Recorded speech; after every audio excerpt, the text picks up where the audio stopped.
আমার সোনা পাখি লাল টুকটুক বইয়ের জন্য জীবনের প্রথম ফ্রাইড রাইস আর চিকেন ফ্রাই রান্না করে খাওয়াইলাম। এইটা খাওয়ার পর আমার বউ কি কইলে আজকে সব দেখাবো এই ভিডিওর মধ্যে দিয়ে।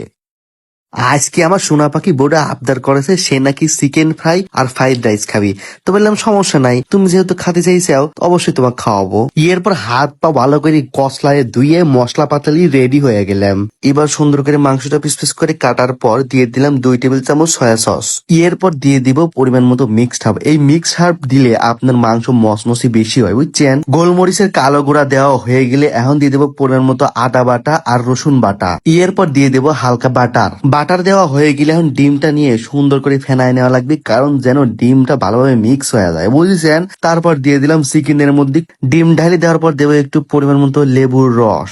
এরপর সময় ঢালি করলাম সোনা পাখি এই মাংসের মশলাগুলি সুন্দর করে আমাকে মিক্স করে দাও, কারণ আমার তো হাত নাই যে আমি হাত দিয়ে ভালোভাবে মিক্স করবো। এরপর দিয়ে দিলাম পরিমাণ মতো একটু লবণ। লবণ না দিলে তো চিকেন ফ্রাই টেস্টই আসবিলা। মিক্স করার শেষের দিকে এখন দিয়ে দেবো চিকেন ফ্রাই সেই সিক্রেট মশলা। আর একখান কথা, আমাদের মিস্টার কার্ড ছিল না, কিন্তু এখন 4000 টাকার হাইড অফিসিয়াল পাই যাবেন মাত্র 2000 টাকায়। তাই তাড়াতাড়ি চলে আসেন। 1 টেবিল চামচ মরিচের গুঁড়া আর 1 টেবিল চামচ ধনির গুঁড়া ভালোভাবে মিক্স করি, তাই সুন্দর করে পলিথিন দিয়ে প্লেট দিয়ে আটকাতে যাতে হাওয়া বাতাস না ঢুকতে পারে। এরপর স্টোভটা টপ করে অন করে দিয়ে দেবো পরিমাণ মতো সয়াবিনের তেল। তেল দেওয়া হয়ে গেলে এখন তেলটা করার চারপাশ দিয়ে ছড়াই নেব।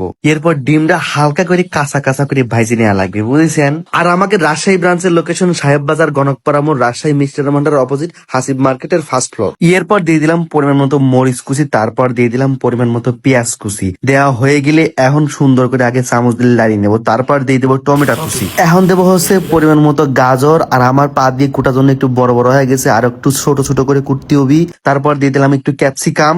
এরপর চামচ দিয়ে একটু লাড়িয়ে নেওয়ার পর দিয়ে দেবো সয়া সস আর একটু হলুদের গুঁড়া। এখন দিয়ে দেবো পরিমাণ মতো লবণ।